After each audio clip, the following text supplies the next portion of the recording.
अब गरीब आदमी है, कहाँ से करे, बिना रोजगार के आदमी है सर।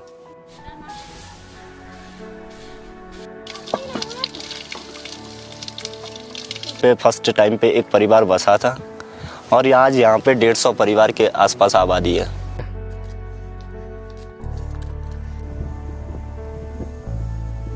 पता नहीं, लोगों को पता नहीं है या फिर किसी ने बताया नहीं होगा।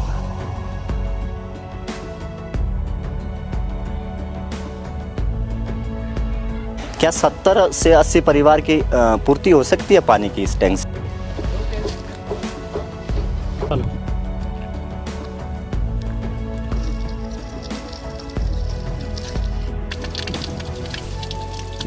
में रोड तो है, लेकिन रोड के भी बहुत बुरे हाल हैं।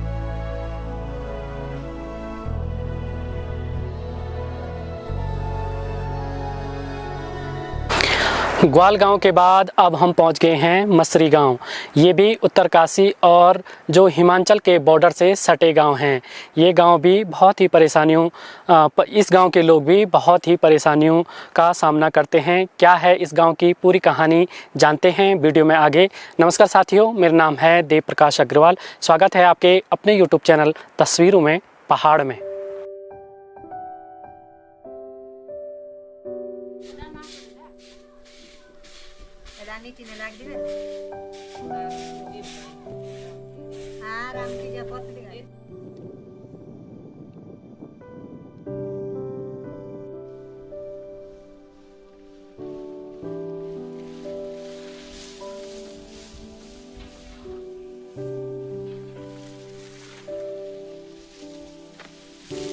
सर ये गांव काफ़ी पुस्तनिक गांव है, काफ़ी पुराना। यहाँ पे हमारे एक दादाजी आए थे। वो काफ़ी दूर से किन्नौर घाटी से आए थे। फिर वो सिंगल आए यहाँ पे। उन्होंने काफ़ी इस जंगल का कटान किया और फिर अपनी मैरिज की। फिर एक परिवार यहाँ पे फर्स्ट टाइम पे एक परिवार बसा था और आज यहाँ पे 150 परिवार के आसपास आबादी है।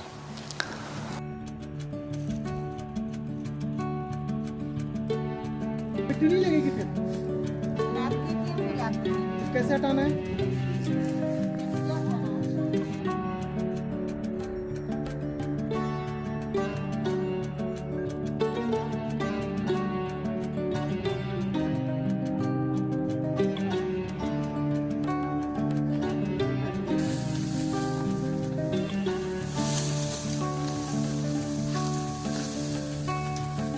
चौलाई पहले से ही ये पुस्तनिक खेती है हमारी और इसका व्यवसाय सबसे ज़्यादा होता है हमारे गांव में, नहीं पूरे क्षेत्र में।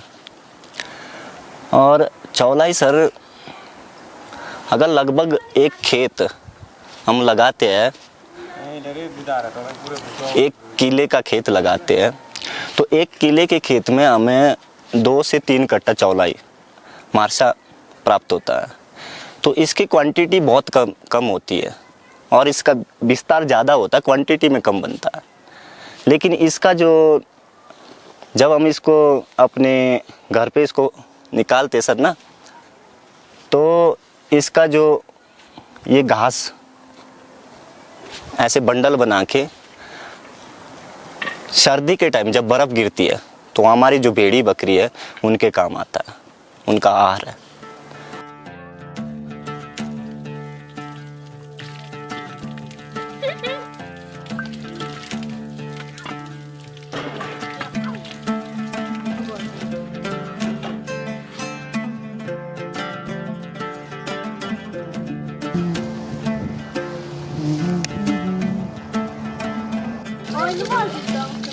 एक पेटे रही था।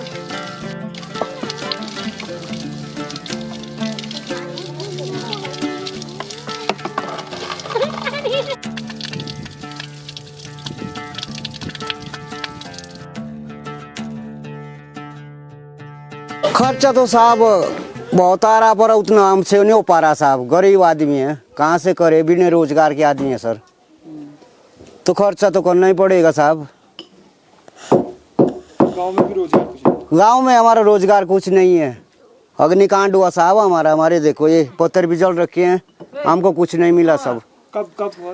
जब 2019 में होता सर। हाँ सर, लॉकडाउन लगा था उस टाइम। 2000 तो हमको कुछ नहीं मिला साहब, हमारा ऐसे ही बुरी हालत, देखो चादरे पत्थर सारे जल रखे हैं हमारे, अभी बना रहे हैं।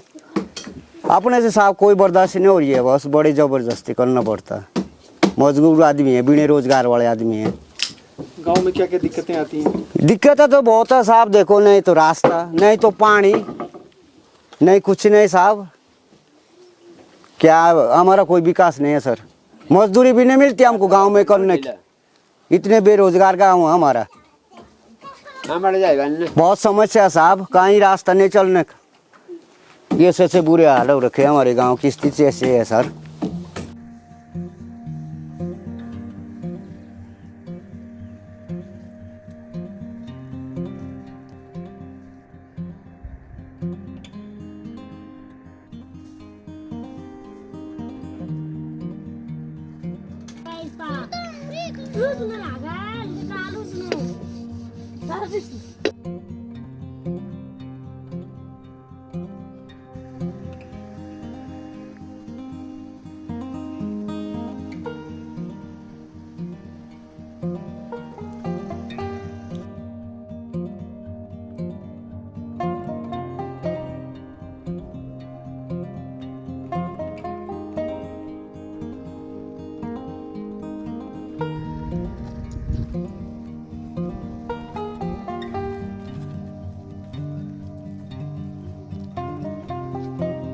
जैसे ही हम उत्तरकाशी के इन लास्ट सीमांत गांव में आ रहे हैं, तो इन गांव में जो सबसे पहले हम अपने मन में सोचते हैं कि रात्रि को कहाँ रुका जाएगा। जैसे ही हम ग्वाल गांव से मसरी गांव की ओर आए, तो हमें शाम को बस यही चिंता सताई जा रही थी कि आज रात को हम कहाँ रुकें, क्योंकि इन गांवों के करीब मार्केट भी नहीं है, ना होटल हैं, ना कोई ऐसे होम स्टे हैं, और ये मेन मार्केटों से बहुत दूर के गांव हैं। जैसे ही हम गांव में पहुँचे, वीरेंद्र नाम का एक लड़का हमें मिला और उसने फट से हमें अपने घर में रहने के लिए, रात्रि विश्राम के लिए कल न्योता दिया। तो हम वहाँ पे रहे, बहुत ही अच्छा उसने हमारी आवाभगत की और दिन भर हमारे साथ पूरे सूट में घूमता रहा। तो यहाँ लोग दिल के बहुत अच्छे हैं। आप इस तरह के जब गांव में आते हैं तो रहने की कोई भी परेशानी आपको नहीं होगी। इसमें आना आप आषाढ़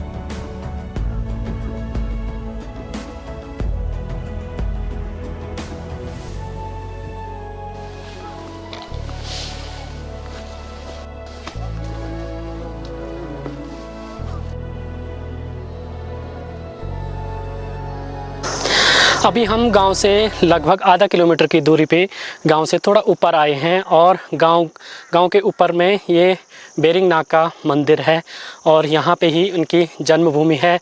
और जब भी भगवान की डोली आती है तो यहीं पे बैठती है और यहीं पे पूजा अर्चना होती है। मंदिर के चारों ओर देवदार का खूबसूरत सा जंगल है। अभी जंगल तो बहुत बड़ा नहीं है, लेकिन छोटा छोटा अभी जंगल तैयार हो रहा है। लेकिन यहाँ से पूरे गांव की जो खूबसूरती है वो बहुत ही अच्छी दिखती है।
हम बेरिंगनाग का जो मंदिर है, जो इनकी जन्मस्थली है, वहाँ से गांव की ओर जा रहे हैं। तो गांव की ओर जो जाने वाला रास्ता है वो पूरे देवदार के जंगलों के बीचों बीच होके जाता है। तो ये पीछे से पूरा देवदार का जंगल दिख रहा है, ये देखिए।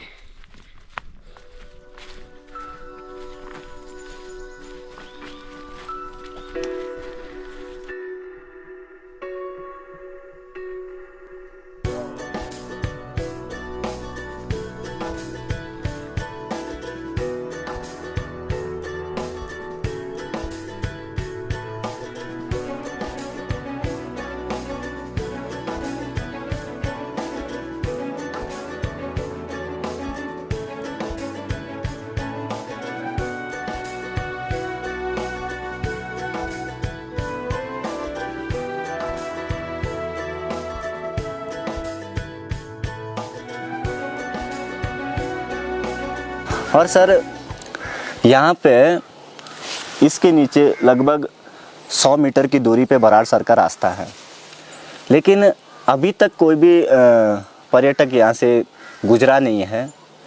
और पता नहीं, लोगों को पता नहीं है या फिर किसी ने बताया नहीं होगा। काफ़ी अच्छा रास्ता है, काफ़ी सुंदर रास्ता है।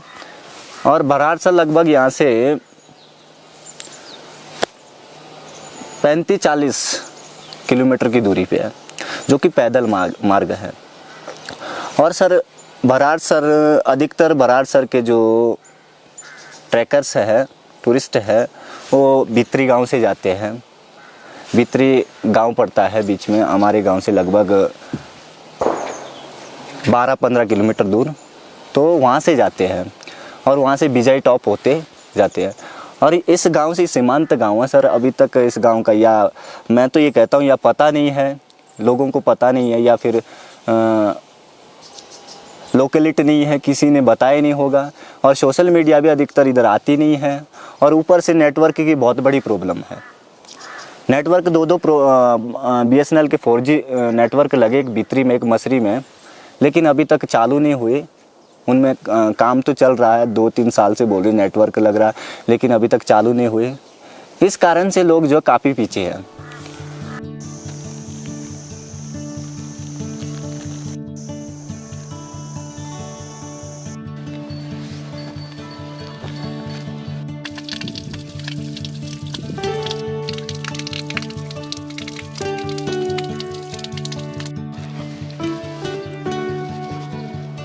चलो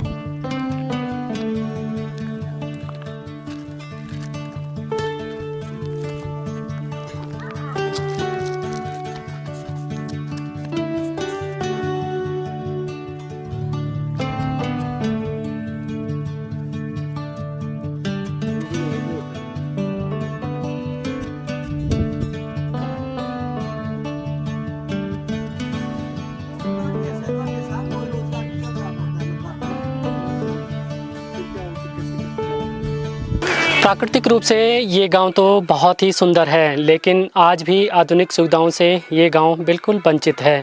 इस गांव में रोड तो है, लेकिन रोड के भी बहुत बुरे हाल हैं। और स्कूल, छोटे छोटे बच्चों को बहुत दूर स्कूल जाना पड़ता है।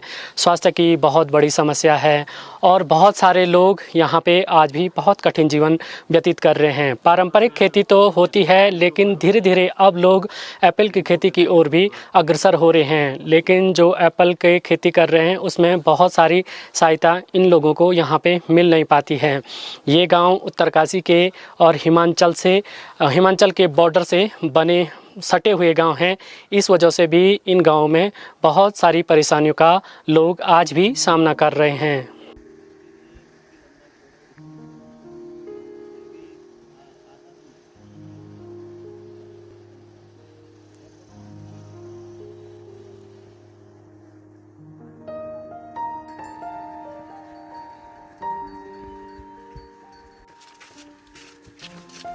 पक्का मुआवजा नहीं मिला। बजाना तो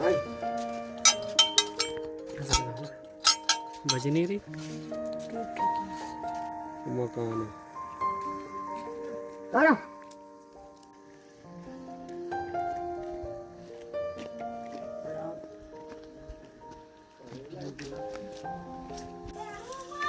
ये हमारा घर है।